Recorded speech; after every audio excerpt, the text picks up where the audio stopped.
The spirit of dialogue is really to try and figure out how in each one of our industries, companies, and particular spheres of influence, we can start making a real sustainable impact on this issue of packaging and plastics and ensuring that there's a sustainable long-term solution to all of this. You're all in a very good mood, so I take it you haven't had a look at the markets and the rand today. Don't. I probably know just about as much as you do as to whether or not this is the big one or we're going to see a V-shaped recovery. Who knows? All I know is that Sasol is probably now $3.50 away from a rights issue, which definitely impacts all of us and our pension funds. So, with that sobering reality, it's now time to get a bit of a global view on this whole issue. And there's an old English saying that where there's muck, there's brass. And there really is a big opportunity here, and I'd like us to focus on the opportunity. I'd like to invite Adwoa Coleman, DOW Packaging and Specialty Plastics, to come and present for us on the DOW perspective. And just, Adwoa, while you're coming up here, I was going to suggest, following on from the waste picker, that we develop an app for waste pickers in this country, maybe one that sits on a feature phone and a smartphone, so USSD, but wouldn't that be a great way of trying to bring the informal into the formal economy? So think about that if you know any coders or anyone in your sphere of influence as a way to help give back. Adwoa, over to you. Thank you very much. Are you able to hear me? Perfect. Okay, so I wanted to start off, first of all, let me introduce myself. My name is Adwoa Coleman, and I'm DOW's Sustainability and Advocacy Manager for our plastics business in Africa. So I wanted to start off my presentation with a little video. Hopefully we can get it to work.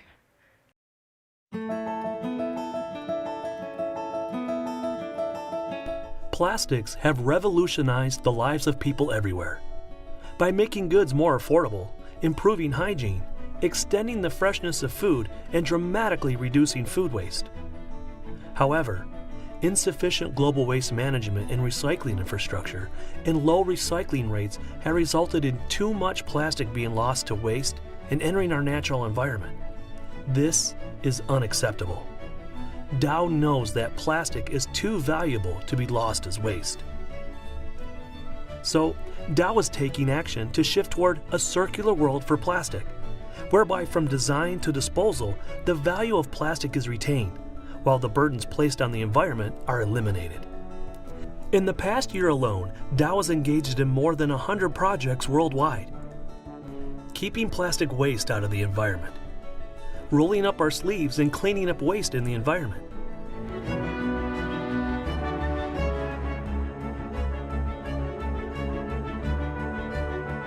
helping communities striving for a cleaner environment.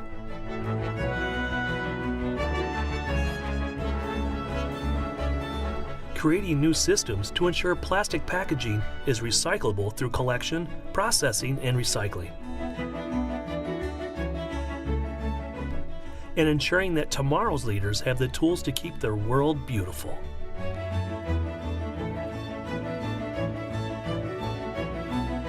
Delivering circular economy solutions, innovating more sustainable plastics,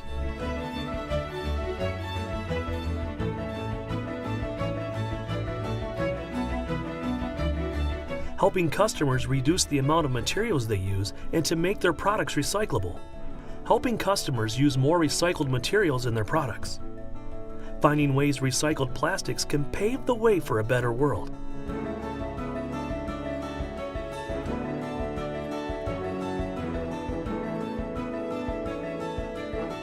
And where they can help build the future.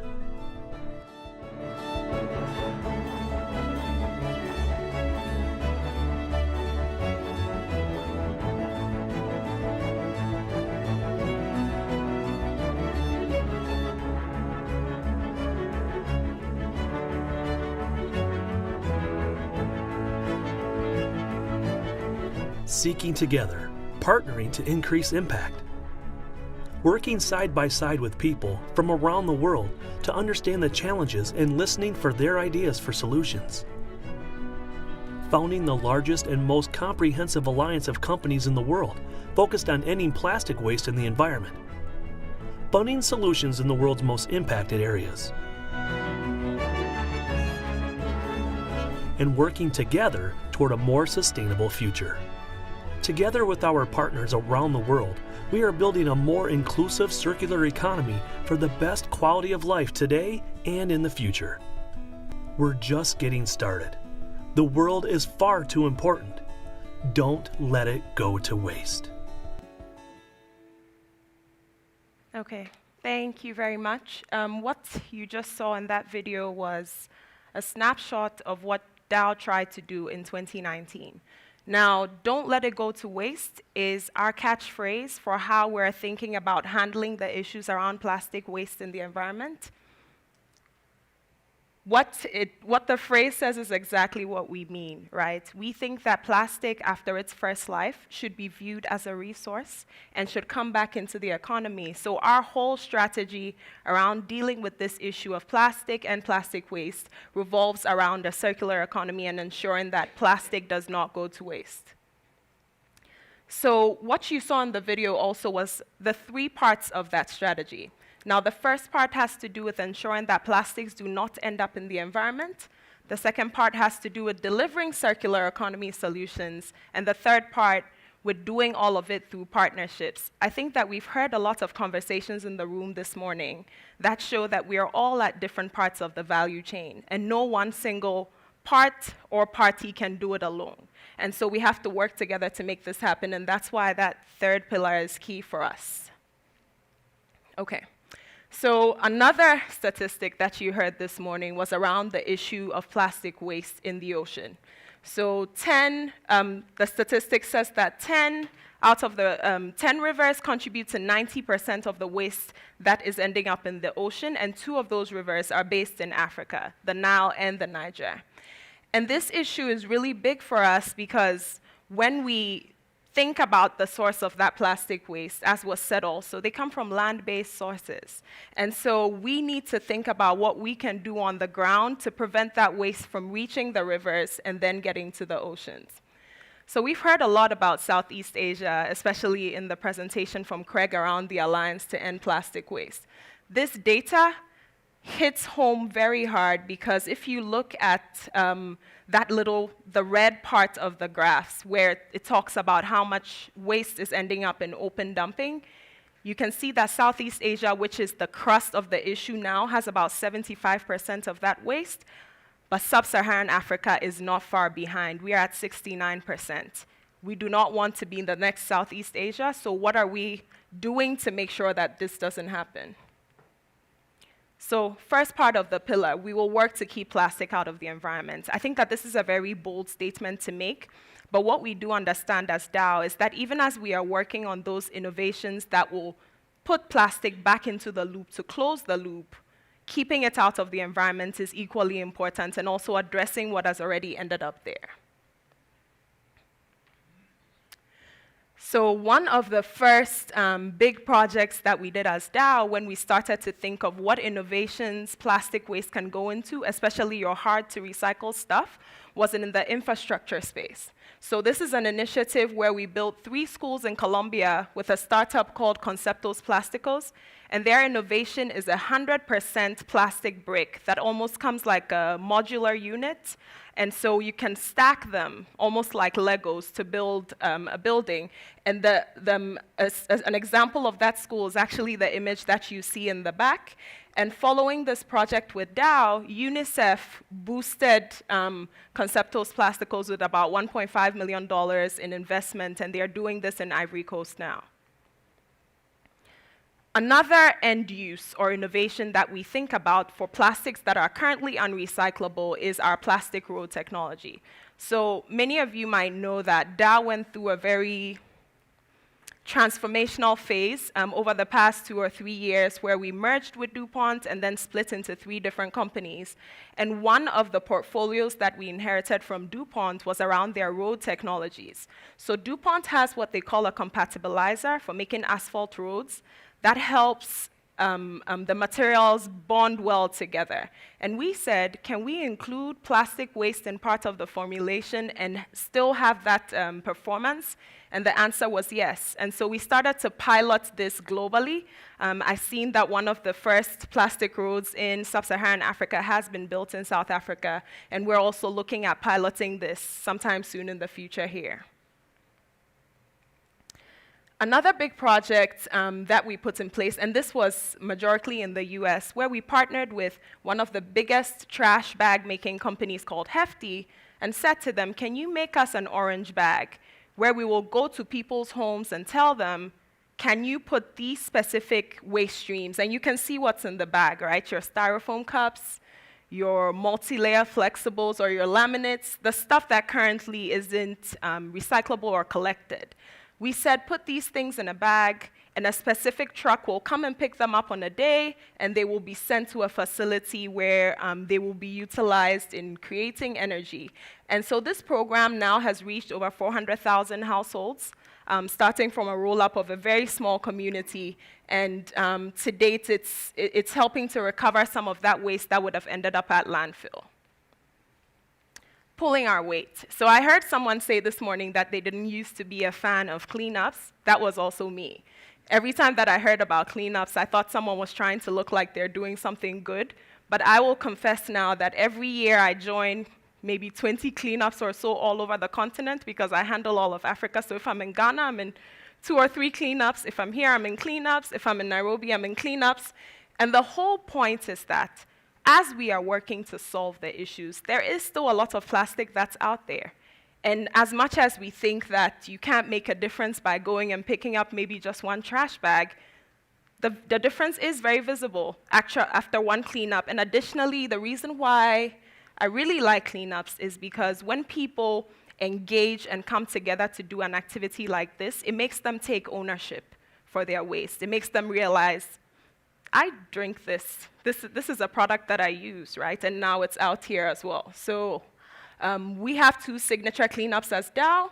Pulling our weight is the hashtag for our signature cleanup as global DOW, because we essentially said to each and every employee, this is how much waste a person typically generates a day. Go out and pick that much. So it also brings that sense of ownership. And these numbers are from 2019, where we had over 10,878 participants globally and collected about over 131,000 pounds of trash.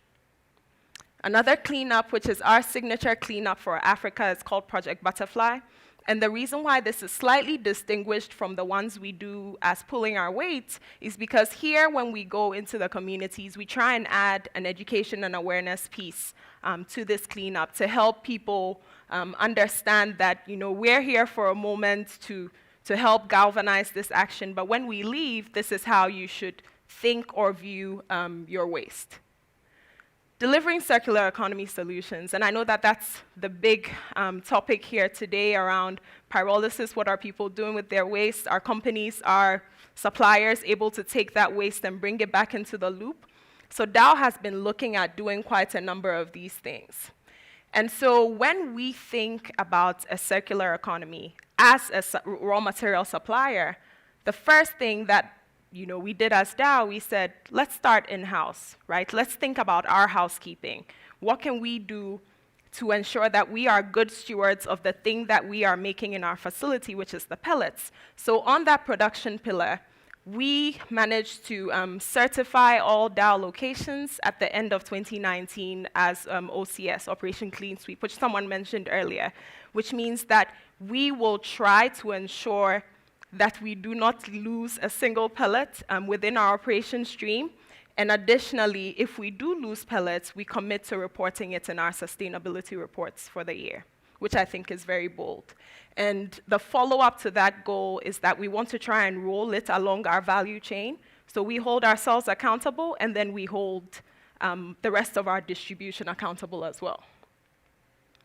And this is just a quick slide on that. Design for recyclability. So I think that this is another big topic, and I heard Chandru touch on it a lot. And any recycler that you talk to will say this to you, right? people like to talk about recycling. People like to talk about recycling theoretically. They like to think this is fun, it's a nice thing to do, let's all do it and save the world. But the technical details in what happens along the whole chain to actually make recycling happen are very different. And one of the big parts, which also leads to the second part on the pillar, is designing. So as DOW, we make this raw material and sell it to a converter, who then works with a brand owner to create the packaging, which they then, who works with a converter to create the packaging, which the brand owner fills with their products, and then the consumer uses, right? So within that chain, the brand owner has how they want their packaging to look. A brand is a brand, right? It's customer facing. And so they're constantly thinking of what will make someone go to a shelf and pick up my product versus the next person's product. However, sustainability demands that you think in a different way. It demands that you think about what happens to that packaging after the product has been used. And so designing for recyclability is how the industry is responding to this, this issue. It's how we are working with brand owners to say, is your packaging recyclable right from the beginning? So that when it ends up in the hands of a recycler, hopefully, if the systems are in place, they can take it and easily recycle it. And this finished one is one of the examples I used because I use this product, right? So then for me, to know that this packaging is now recyclable makes me very happy, and DOW helped to enable this. In terms of alternative feedstocks, DOW has been thinking hard about how to incorporate different or more sustainable feedstocks into our production. And so one of the bold things we did last year, we partnered with a company called UPM. And UPM essentially is a paper-making company, or a company that uses wood to make paper products. And so one of the byproducts they had as part of this process was something called tall oil. So we looked in the innovation stream and said, can we turn tall oil into naphtha, which we can then feed into our crackers? And that answer was yes. And so what we did, we worked with UPM to turn this tall oil into naphtha, which we now feed into some of our crackers in Europe. So I didn't touch on the last one, which I think is the big elephant in the room around chemical recycling, but we did help to enable chemical recycling last year with a company called Funix, and are working to scale it up to start feeding naphtha from plastic waste into our raw material stream as well. So the last part of our three-pronged strategy has to do with increasing impact through partnerships. As I said in the beginning, we can't do it by ourselves, and so we are looking along the value chain for those courageous partnerships that can help to make this happen. So of course, the big one, which Craig spoke about this morning, is the Alliance to End Plastic Waste, where this huge amount of money has been put together to help galvanize the system. And essentially, the way that I see efforts like this, and this is from just being African and working around Africa to try and enable a circular economy. There are lots of people who have amazing ideas and want to do something in this space, want to help solve the issue. The question is always, where do we get the money? And so when a group of companies come together to form something like this with a strategic approach as to how they want to do it, it's very easy to align those projects that can feed up into this system. And Craig spoke enough about it, so I won't dive any deeper. But the second type of funding which is available, which DOW helped to galvanize as well, is this circulate capital model. So a lot of times when I consider how I'm going to fund a project or what I want to do when a partner approaches me, I constantly think of, if I work with our foundation to pay this money out as a grant, this is essentially money that goes out to someone who wants to execute on a project, and I can tell them, make sure you get me 500 metric tons of waste, make sure through this project you employ 100 people, make sure that you have an end use so the circular economy is ensured. But in the end, it's essentially like free money. And once I give them that funding, are they going to scale up? Are they going to replicate? Will they help others to also come on board and be able to do the same thing? And most of the time, that answer is no.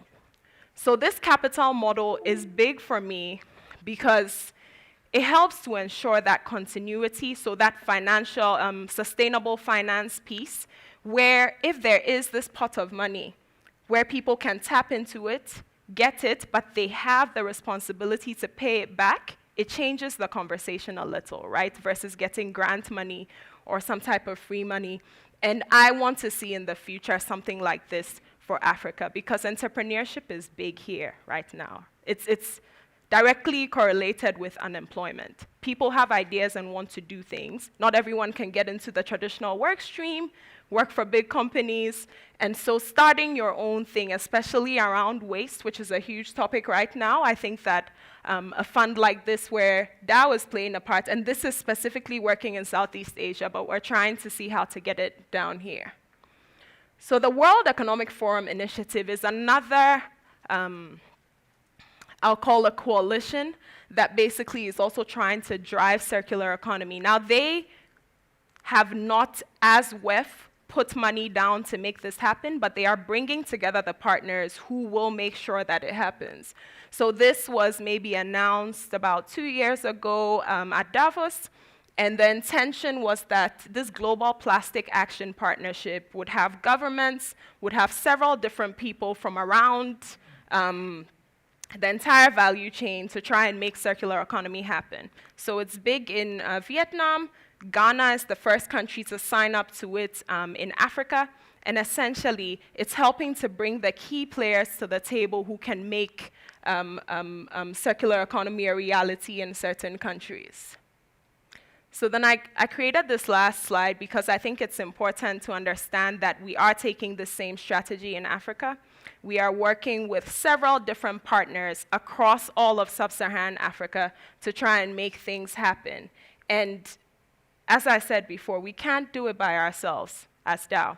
And so having the right partners to make all of these things happen, I think is very key. I'll just end in saying don't let it go to waste.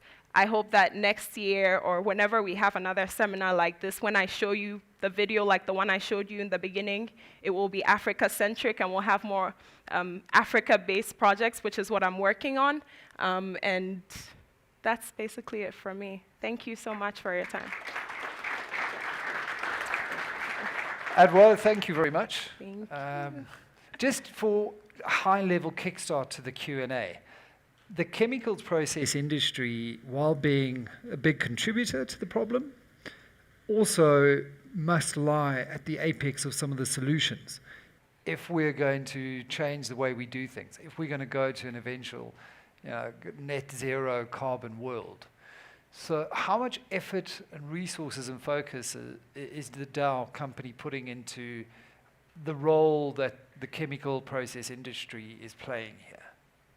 I think that that's a great question. And the way that I'll answer that, right, DOW as a company, and of course, this is, I think, everyone else in the industry, when we realized that this issue around plastic waste had become a hot topic, immediately came together and said, how can we respond to this? And I will say that DOW as a company is very sustainability driven. And so for over 2 decades now, we have set very ambitious sustainability goals that cut across everything we do, from manufacturing to how we engage in the communities that we operate in. So those were already in place. And some of the things that were being spoken about earlier about packaging, lightweighting, down gauging. Now I'm going to change my wording from lightweighting to right-weighting.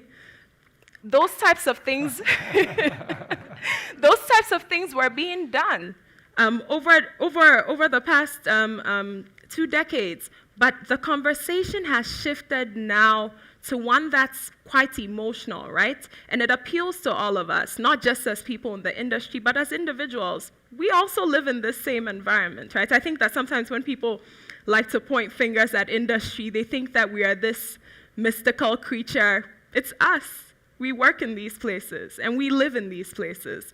And so DOW as a company, when we looked at it, we just took what we had been doing in the sustainability space and ramped it up. First of all, we put together a specific sustainability team for plastics. So I think that if you talk to any DOW employee, they'll tell you that plastics, they might equate plastics to sustainability. A lot of people think plastics equals sustainability at DOW, because now I think we have over 60 people globally that are working on this issue. So then I can sleep a little bit at night because it's not just on me for Africa. Secondly, we developed that three-pronged strategy and have been working on and intend to keep working on it in all the regions where we are present. And I think that the biggest thing about it also is not a top-down approach, right? It's not we're sitting in Europe and we're saying, do this here or do this there. Put people locally so that we can have African solutions to African problems, right? And so I'm one of those resources. I'm part of that strategy. And I think that that's how the chemical industry, at least speaking on behalf of DOW, is responding and should be responding to this. Thanks for that. I'm just having a look through the questions, and we've got so many that have built up through the day. I've got to now start applying a filter to all of these. While recycling addresses the end of use of a plastic product, what happens at the end of life? Are we not perhaps just postponing the problem? This is a good question. I think that there are several different terms which are confused when we are talking in this space, right? And when I talk about something like the infrastructure uses, like roads, like buildings, I specifically call them end uses and not necessarily recycling, because I understand that it's not necessarily going back into a loop. When people think pure circular economy, they consider a plastic bottle going back to a bottle, or even going all the way back to a feedstock that enters back into the loop. So I like to distinguish these things, and in the space of the stuff that we are doing that isn't truly circular, or that we can't say long-term that this will play in the loop, no one has the one solution to the issue, and there isn't a silver bullet to this problem, right? But what I do like is that everyone around in the industry is rising up to the call and trying to do something. So then in this space, we specifically call even that bucket of those types of end uses, we call them bridging solutions, because a bridge is something that gets you across from one point to another, right? So we're trying to bridge that space to get to that utopia where hopefully there are no new or virgin raw materials. And I don't know when this world will come into play, but while we're getting there, we are finding solutions to put that waste into. I hope that answers the question. It does. There's another question that's just come in. It's around coordination, I guess, at a very high level. Maybe this is more for the Alliance than for DOW, but it'd be interesting to get your sense on this. There are all of these initiatives. Yeah. And sometimes it does seem like it's a little bit too fragmented, and you get more return on effort if it was more coordinated. Your thoughts? I agree in some sense. So something that I always say, and what I used to justify internally in DOW, when I say I'm going to join a new coalition, or I'm signing up to this new association, or I'm doing something, I want to be at every table where conversations are being had around this issue. I want to be there. I think that there are several different conversations that are going on. People are approaching the problem in different ways. And how we bring it all together, I think, is still a big question mark. But I want to be at each and every single one of those tables. And yes, the efforts sometimes are fragmented. What I showed you before, like the Global Plastics Action Partnership, comes into a country and says, what are all the things that people are doing in this space to make this happen? And then they bring all those people into the same room and have them talk, which I think is a great approach to trying to put all the initiatives together. But at this point, I think that we'll take it for what we have.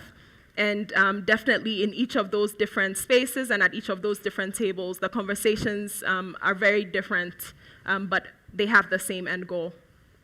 And Craig, I don't know if you want to speak on behalf of something as big as the Alliance versus a few of the other smaller initiatives that are happening. No, it was kind of the point I'd made a little bit earlier, that the a year ago, we felt that the producers of plastic and the users of plastic were attacking these problems very, very differently. And there was a gap that was beginning to emerge. And the gap was that... sorry, and that helps me. It's my coronavirus, sorry. And it was the gap that was driving a lot of inefficiencies. Everybody knows there's a problem. They all agree on the problem, but they just disagree on the solution because of the position they are in the value chain. Yeah. And so this coordination of the alliance, and so the alliance is producer companies, like Safripol and others. It has a rich converter capability. It also has the brand owners. We have yet to get the retailers, just saying that seems to be a common, complicated problem globally. We also have waste management companies, Veolia, Suez. We also have cement companies, Geocycle, Lafarge. I mean, we have everybody. We have EPC companies. We have Worley Parson. We have Honeywell.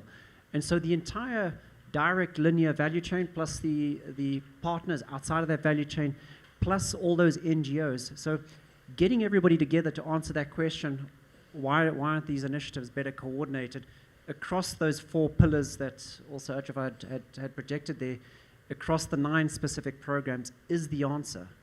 And I think Dr. Venter had provoked quite heavily. If we're not on top of this, okay, the problem will be escalated to another ranking, which is climate change. Forget about climate change right now. Just solve plastic in the environment, close the loop, move your practice from a consume to dispose type behavior to a consume and reuse or a consume and recycle character, because that's the low-hanging fruit.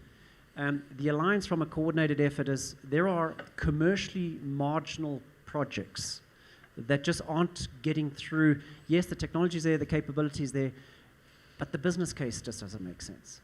And so whether EPR or individual funded or alliance funded, we have to make the business, these solutions business case ready.